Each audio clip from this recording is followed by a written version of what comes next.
Баткен облысынын аймагында жалпысынан 60 000 гектардан ашуун айдоо аянттары болсо, жыл сайын анын 10 000 гектардан ашыгы иштетилбей калып жатат. Буга себеп айдоо аянттарында жер астындагы суунун деңгээли көтөрүлүп, бир топ жерлерден шор чыгып, камыш басып, түшүмдүүлүк начарлап, жерди иштетүү чыгымды актабай калганында. Абалдын мындай болушуна көпчүлүк учурда суга сууну туура эмес пайдаланып, ченден ашырып, жер кыртышына зыянын тийгизүү себеп. Бул жолу аймакта суга суунун туура эмес пайдалануунун кесепеттери жер кыртышына кандай зыян алып келүүдө? Ушул багытта кеп кылабыз.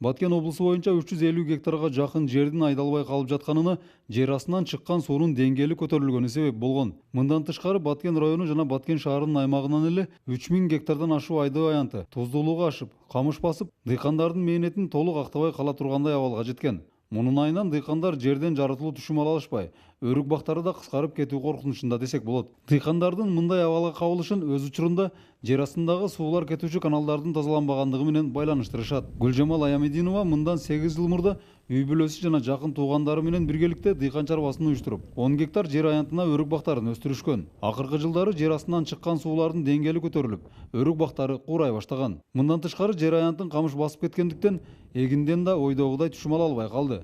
Суу дагы чыкпай калат да кээде. Чыкпай калганда ошо эге албайбыз. Ушу өрүктөр жок. Өрүктөр былтыр канча десе мисалы үстүнөн 4-5тен 10 чактыдан алды да биздики. А мисалы башка жактардыкы раса жакшы алды. Немелер өрүктөр. Эмне себептен болбой калды? Зак бу тамыры закка тийгенен өрүк болбойт экен да. Уже курай баштады. Ушу эч ким өрүктөрүбүз жакшы болбойт. Караган адам жок мисалы. Ушулорду карасак кичине өрүктөрүбүз эм сәл неме кылышыбыз керек эле да, пайда көрүшүбүз керек эле биз эм дыйкан болгондон кийин. Эчтеке жок, мынакты немелерди зак бизде закан дейт. Закандарды казабыз дешти, казган жок. Ушу менен жарымын казып келди, биз жака келгенде казган жок. Ушу болгону. Колхоздор жоюлуп, жер аянттары жеке тараптарга өткөнгө чейин бул маселелер менен мамлекет алектенип келген. Эми болсо шор суулардын айынан чыккан көйгөй менен күрөшүүгө ар кимиси өз-өзүнчө болуп алган дыйкандардын алы жетпей, жер аянттарын түшүмдүүлүгү жыл өткөн сайын төмөндөдү. Кезинде мамлекеттик атайын мекеме мындай туз баскан аянттарды улам-улам жууп тазалап, эгин талаларына да багыттуу суу берилип, абал анчалык кооптуу болгон эмес. Эми минтип бул тармак менен алектенүү солгундаганы жер кыртышына да олуттуу зыяны тийип, кирешей эле кыскарбастан экологиялык да маселе жарала баштаптыр.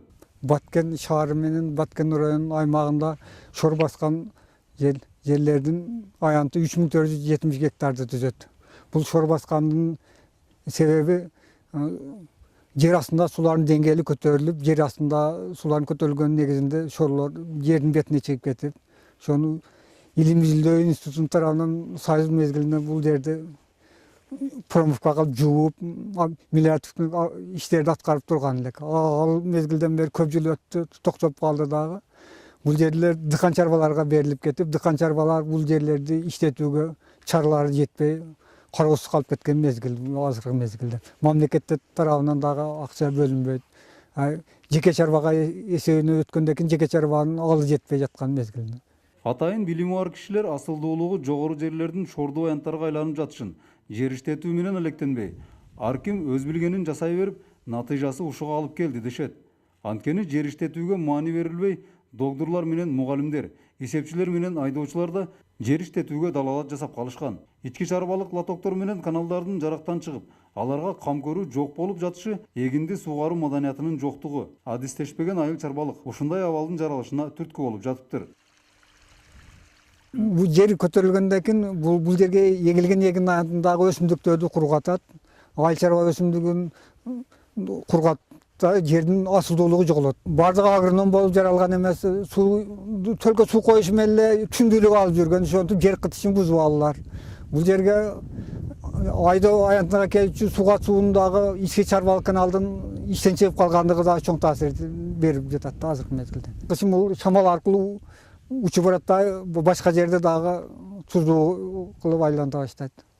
Экологияга таасир этет шордуулуктун. Ансыз да өндүрүш ишканалары жок Баткен облусунда көпчүлүк жарандар күнүмдүк кирешесин жер иштетүүдөн таап турушат. Бирок жер астындагы суулардын деңгээли көтөрүлүп, айыл чарба тармагына эле эмес, экономикага, ага кошумча экологияга да зыянын тийгизүүдө. Шор суулар менен каршы күрөшүү үчүн атайын каналдарды казып, же тазалап турууга мамлекет тарабынан акча бөлүнбөй жатат. Ошондой болсо да алыбыз жетишинче бул көйгөйдү жоюуга аракет көрүүдөбүз дейт райондук айыл чарба тармак кызматкерлери. Акыркы 10-15 жылдын ичинде жана дренажда тазаланбай, жер астынан сууну көтөрүлүп, саз чыгып пайдаланылбай аткан жерлер бар. Бул район боюнча Дара айыл өкмөтүндө, Карабак айыл өкмөтүндө качан гана биз жанагы тазаламайынча себеби суу тартылат дагы жер астынан суу көтөрүлбөй жанагы жерлер өз кабылына келип калат. Акыркы 10-15 жылдын ичинде Дистин жана мамлекеттер республиканын бюджет тарабынан акча бөлүнбөгөн кесепетинде акыркы мезгилдерде жанагы дренажда тазаланбай калып атат. Азырынча айыл чарба тармагы жер астындагы суулардын деңгээлинин абалын бири-бирине шылтап, ар тараптан дыйканчылыкка ыктагандар үчүн иштиктүү жардамдары жок. Кайсыл эгинди кантип айдап, кайда сатып, кантип суугарууга багыт берген киши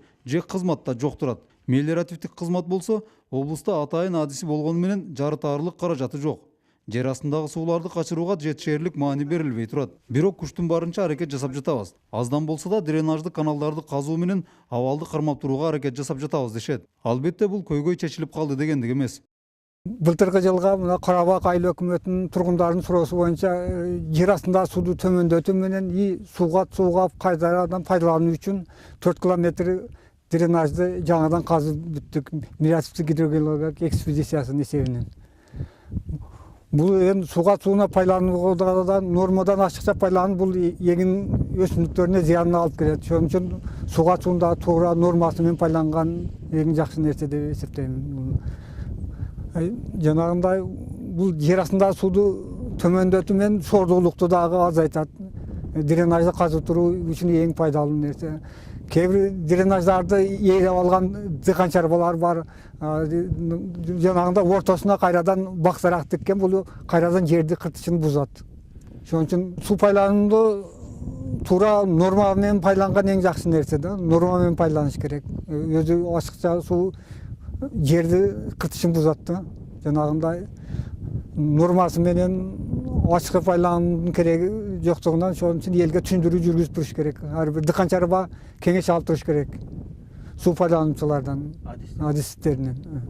Айыл чарба министрлигин бул тармакты колго ала албай жатышын сындагандар да жок эмес. Анткени ирилеше албай жаткан дыйканчылык ар кимиси алына жараша арабасын тартып, натыйжасы кесепеттери оор болуп жатканы минтип экономиканы, ага кошуп экологияны артка тартып жатат. Же атайын бул тармакка маани берилип, дыйкандар менен түздөн-түз сүйлөшүп, жер кыртышын сактап калалы деген аракеттер байкалбайт. Андыктан айыл чарба министрлиги маалымат топтоодон тышкары ар кайсыл кесиптеги дыйканчылыкка ыктаган кишилер үчүн багыттама бериш керек дешет адистер. Адамзат ушул жерди иштетебиз, биз өзүбүз ушул жаратылышка иш аракетибиз менен тийгизген таасиринен экология түздөн түз өзгөрүп келди. Биз ошол мезгилде тең салмактуулук кармоо боюнча дагы ошондой иш аракеттерди жүргүзүш керек болчу да.